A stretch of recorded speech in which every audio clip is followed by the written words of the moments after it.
Mr. Co-President Nigel Farage, Freedom and Democracy. Well, good morning, Mr. Van Rompuy. You've been in office for 1 year, and in that time the whole edifice is beginning to crumble. There's chaos. The money's running out. I should thank you. You should perhaps be the pin-up boy of the Eurosceptic movement. But just look around this chamber this morning. Just look at these faces. Look at the fear. Look at the anger. Poor old Barroso here looks like he's seen a ghost. You know, they're beginning to understand that the game is up. And yet, in their desperation to preserve their dream, they want to remove any remaining traces of democracy from the system.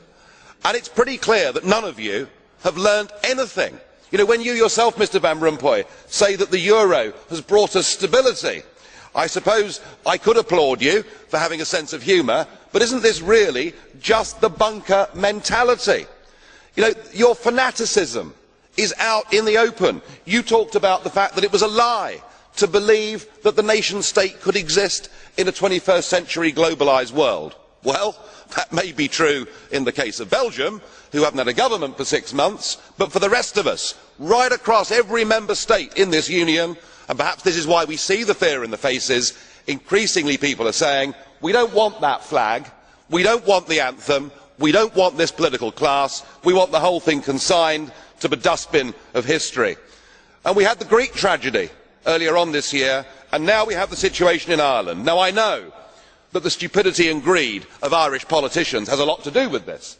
They should never ever have joined the euro. They suffered with low interest rates, a false boom and a massive bust. But look at your response to them. What they're being told, as their government's collapsing, is that it would be inappropriate for them to have a general election. In fact, Commissioner Rehn here said they had to agree their budget first before they'd be allowed to have a general election. Just who the hell do you think you people are? You are very, very dangerous people indeed. Your obsession with creating this euro state means that you're happy to destroy democracy. You appear to be happy for millions and millions of people to be unemployed and to be poor. Untold millions must suffer so that your euro dream can continue. Well, it won't work, because it's Portugal next. With their debt levels of 325% of GDP, they're the next ones on the list, and after that, I suspect it'll be Spain. And the bailout for Spain would be 7 times the size of Ireland, and at that moment, all of the bailout money has gone. There won't be any more.